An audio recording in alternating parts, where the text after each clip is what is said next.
친한 사람과 관계가 꼬였을 때, 친자매처럼 단짝인 친구와 혹은 마음이 잘 통하는 직장 동료와 갑자기 관계가 확 꼬여버린 경험.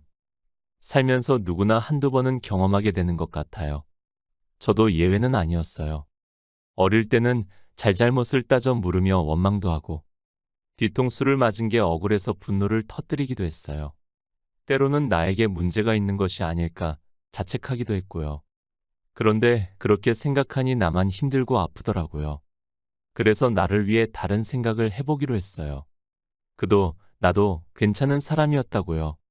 좋은 사람과 좋은 사람이 만나 의기투합했지만 그 인연이 다음 인연으로 이어지지 않았을 뿐이라고요.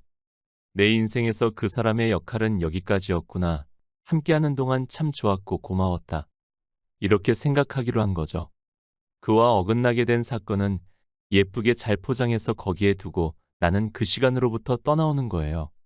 그렇게 생각을 바꾸고 나니 그 사람에 대한 원망도 나에 대한 자책도 없이 지난날의 무거운 마음들이 정리가 되더라고요.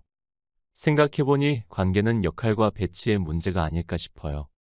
그 사람이 그 시기와 그 장소에 필요해서 내 인생에 배치된 거라고.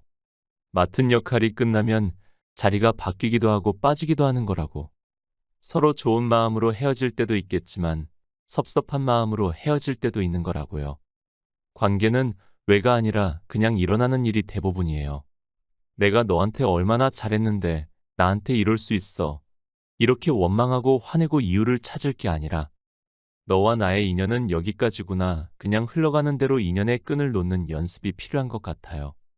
만약 최근에 소원해진 관계가 있거나 지금 누군가와 헤어지는 중이라면 왜냐고 묻지 말고 그냥 보내주세요. 그 사람과의 인연을 그 자리에 툭 내려놓고 여러분의 길을 다시 걸어가세요. 그 길에서 또 다른 좋은 인연을 만나게 될 거예요. 강사 김미경의 책 이합니다가 나를 살렸다. 50대는 두 번째 청춘. 인생에는 그 시간에 이르러야만 알게 되는 것들이 있어요. 우리는 그걸 연륜 또는 경륜이라고 말합니다. 제가 50이 넘어서 알게 된 지혜가 하나 있어요. 50대의 모습이 20대의 모습과 매우 닮아 있다는 사실이에요. 무엇이 닮은 줄 아세요? 자유롭다는 거요. 50대가 되고 나니 20대 시절처럼 무척 자유로워졌어요. 내가 돌봐야 했던 어린아이들은 훌쩍 자라 제 할 일을 알아서 척척 해내고 남편도 이제는 일찍 들어오라고 잔소리하지 않아요. 그리고 우리에게는 살아낸 자격증이 있잖아요. 굴곡진 인생의 터널을 지나오며 큰 고비들을 넘었기에 이제는 삶의 많은 문제들로부터 자유로워요. 자유를 되찾은 나에게 가장 필요한 게 뭘까요? 20대의 마음이요. 그 시절에 내가 하고 싶었던 것들이요. 여행, 어학 공부, 책 쓰기 등 그 시절에 우리 하고 싶었던 것들 참 많았잖아요. 그때는 시간이 없어서 돈이 없어서 못했던 일들을 50대가 된 지금은 자유롭게 할 수 있어요. 50대가 청춘인 이유는 20대 꿨던 꿈을 다시 소환할 수 있기 때문이에요. 말로만 50대는 청춘이라고 우기지 말고 20대의 나를 소환해서 진정한 50대 청춘으로 만들어봐요. 권태기, 나쁜 것만은 아니에요. 이 세상에 존재하는 인간관계 중에서 부부관계처럼 질긴 인연도 없는 것 같아요. 정말 친한 친구도 서로 마음이 틀어지면 하루아침에 원수가 되고 내 몸으로 낳고 키운 자식도 성인이 되면 독립하는 것이 자연스러운데 부부관계는 권태기란 이름표를 붙여서 어떤 갈등이 생겨도 극복의 대상으로 만들잖아요. 물론 요즘에는 이혼에 대한 고루한 생각들이 많이 줄어들긴 했지만 그래도 여전히 많은 사람들이 부부관계를 잘 지켜내는 걸 중요시 여기죠. 그렇다면 부부가 평생 좋은 관계로 지내려면 어떻게 해야 할까요? 저는 권태기에 대한 새로운 정의가 필요하다고 생각해요. 부부관계 안에는 다채로운 사건과 시간이 존재해요. 결혼 초기엔 너무 좋아서 서로 붙들고 있는 시간이 있고요. 몇 년 지나서는 서로의 다름이 부딪히며 다투는 시간이 있고요. 몰랐던 서로의 모습을 알게 되면서 미안해하는 시간도 보내게 되고요. 자녀가 독립한 뒤에는 단둘이 살아가는 시간을 잘 보내야 합니다. 이 시간 모두가 달콤하고 황홀한 허니문일 수는 없어요.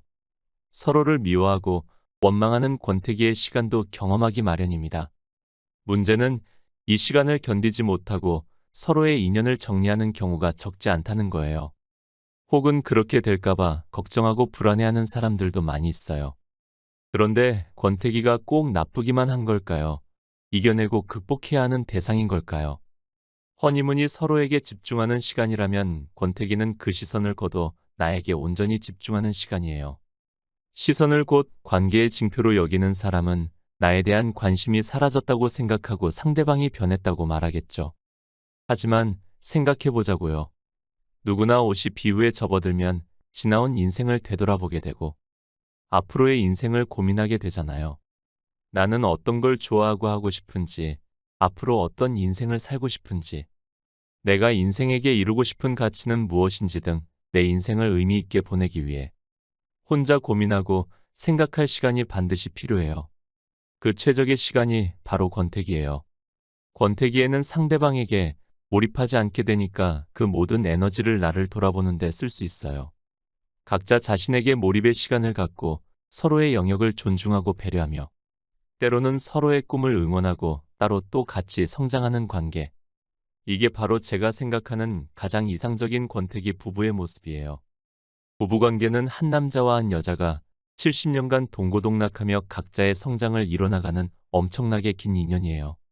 그 중간중간 상대방에게 시선을 거둬 자신에게 몰입하는 시간은 어쩌면 부부에게 반드시 필요한 인생의 쉼표일지 몰라요.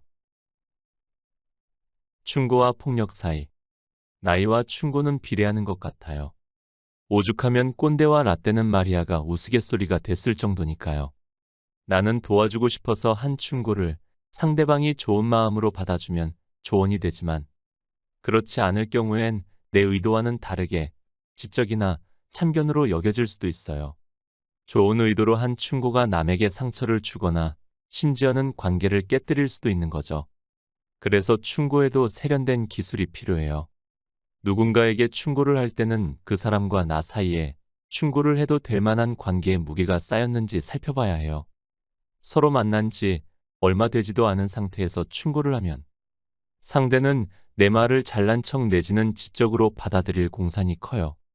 관계의 무게를 점검하는 것, 충고를 할 때 가장 우선해서 지켜야 할 원칙이에요. 두 번째로 충고를 해줄 사람의 성품을 잘 보셔야 해요. 자존감이 낮은 사람일수록 상대의 충고를 자신을 무시하고 공격하는 폭력으로 받아들일 수 있어요. 받아들일 준비가 되지 않은 사람에게 하는 충고는 오히려 관계에 독이 될 수 있는 거예요. 그리고 충고에 유연한 사람일지라도 그가 먼저 도움을 요청하기 전까지는 기다리세요. 충고의 말은 칭찬과는 달라요. 고쳐야 할 점, 못마땅한 점 등 듣기에 불편한 말을 하는 거잖아요. 진짜 건네기 어려운 말이에요. 정말 신중해야 해요. 만약 조언을 요청받았다면 아무리 도움이 되는 메시지라 할지라도 전하는 방식은 부드러워야 합니다. 그래야 상대방이 기분 상하지 않아요. 마지막으로 충고는 가벼울수록 좋습니다. 꼭 충고를 해야 하는 상황이라면 그것은 가벼운 힌트여야 해요. 가볍게 툭 던져줘야 합니다. 상대방을 무너뜨리는 무거운 충고는 하지 마세요. 진정한 충고란 그 사람이 가진 자질 100개 중 하나를 바꾸는 거예요. 내가 던진 작은 힌트가 실마리가 되어서 그 사람에게 도움을 줄 수 있어야 진정한 충고입니다. 충고가 길어지고 무거워지면 그 충고에 짓눌려서 그걸 받아들이고 살아야 할 사람이 사라져요. 그럼 충고가 무슨 소용이 있겠어요? 상대방의 모든 것을 바꾸려고 하는 충고, 상대방의 근본을 뒤흔드는 충고는 폭력의 다른 이름일 뿐입니다. 당신의 한 단어는 무엇입니까? 세상에는 성공하는 방법에 대해 셀 수 없이 많은 이야기들이 넘쳐나요. 그만큼 성공은 복잡하고 어려운 일처럼 보여요. 그런데 성공의 노하우는 의외로 간단하다고 해요. 세상의 위대한 것, 끌리는 것, 오래가는 것들은 모두 단순하고 명료한 한 단어로 설명된다고요. 마틴 루터킹은 평등, 오프라 윈프리는 마음, 윈스턴 처칠은 승리, 그리고 스티브 잡스는 영향력. 이렇게 단 하나의 단어로 이들의 모든 인생과 성취가 설명된다는 거예요. 내가 삶에서 무엇을 추구하는지, 나에게 가치 있는 것은 무엇인지, 내 삶이 어느 방향으로 나아지길 원하는지를 담은 내 인생의 한 단어요. 나만의 핵심 가치를 담은 한 단어가 저는 열정인 것 같아요. 저는 사람들에게 제 열정을 나눠주기 위해 강연을 하고요. 50대 중반인 지금도 60 이후 두 번째 꿈을 열정적으로 준비하고 있어요. 혹시 원하는 성공과 멀어지고 있다는 느낌이 드나요? 그렇다면 나만의 한 단어를 찾는 일부터 시작해 보세요. 그 단어가 나를 성공의 지름길로 안내해 줄 거예요. 곁에 두고의 짧은 생각. 가끔 그런 생각을 합니다. 저는 제 생각이 옳다고 생각하는 것처럼 남도 그 사람만의 생각이 옳다고 생각하지 않을까? 내가 하는 생각은 보편적이고 일반적이고 누구나 수긍할 수 있는 것이라고 확신합니다. 근데 거꾸로 생각하면 나와 다른 남의 생각도 그 사람에게는 확신에 찬 것입니다. 예를 들어 운전을 하다 보면 말도 안 되는 상황에서 끼어드는 차를 봅니다. 어떻게 이런 생각을 할 수 있지라는 생각이 들기 마련이죠. 근데 어쩔 때 보면 저 또한 그런 상황을 만들기도 합니다. 물론 저에게는 그렇게밖에 운전할 수 없었던 변명이 있겠지요. 우리는 자신에게 유리한 쪽으로 생각합니다. 결국 각자가 생각하는 그것은 각자의 상황이나 관점에 따라 참이 될 수 있습니다. 그래서 인간관계가 어려운 것 같습니다. 서로가 정답이라고 외치니 서로 연결되는 것이 어렵지요. 그럴 땐 혼자가 되어 책을 읽으며 저와 마주하는 게 현명한 정답이 되기도 합니다. 아직 인간관계가 서툰 저에게도 책은 늘 곁에 두어야 할 존재인 것 같습니다. 오늘 곁에 둘 문장은 그렇다면 나만의 한 단어를 찾는 일부터 시작해 보세요. 오늘도 함께 해주셔서 감사합니다.